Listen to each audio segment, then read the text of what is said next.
दोस्तों जय मसीह की। आप सभी लोग कैसे हैं? आशा करता हूँ परमेश्वर पिता के परमेश्वर के प्रेम में आप बढ़ रहे होंगे और आप सब अच्छे जीवन जी रहे होंगे। परमेश्वर आप सबों को आशीष दे।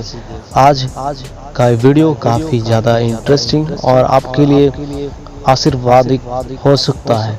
यदि आप इस वीडियो को पूरा देखेंगे तो आप इस वीडियो को में जान पाओगे कि कैसे परमेश्वर ने क्रूस पर 7 वाणी को कहा और परमेश्वर का उन 7 वाणी में से आप ये जान पाओगे कि गुड फ्राइडे का मैसेज क्या है।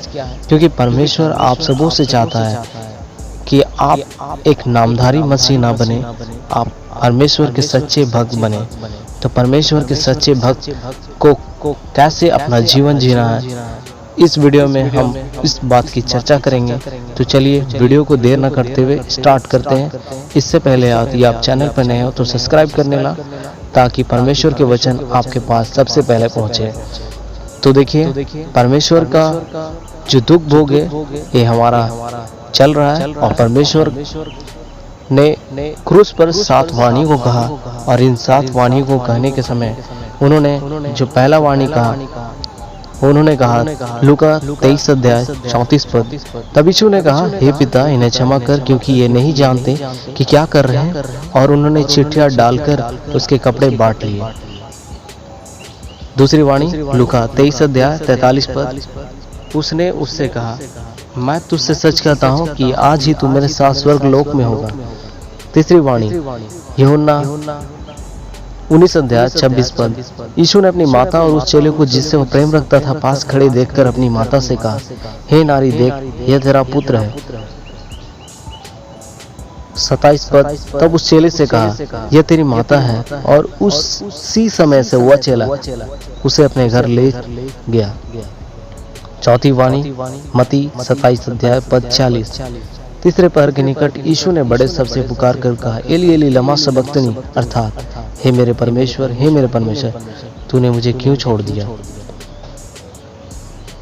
पांचवी वाणी यूहन्ना 19 अध्याय 28 पद। इसके बाद यीशु ने यह जानकर कि अब सब कुछ पूरा हो चुका है, इसलिए कि पवित्र शास्त्र की बात पूरा हो, कहा, मैं प्यासा हूँ। छठी वाणी यूहन्ना 19 अध्याय 30 पद। जब यीशु ने वह सिरका लिया तो कहा, पूरा हुआ, और सिर झुकाकर प्राण त्याग दिए।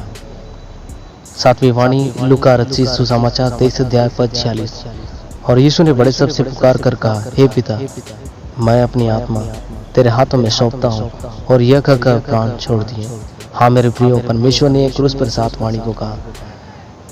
परमेश्वर गुड फ्राइडे ये जो दिन है हमारा, परमेश्वर हमें देता है कि परमेश्वर ने इस जगत से ऐसा प्रेम किया कि उसने अपना इकलौता पुत्र को दे दिया, ताकि जो कोई उसे विश्वास करे वह नष्ट ना हो परंतु अनंत जीवन को पाए।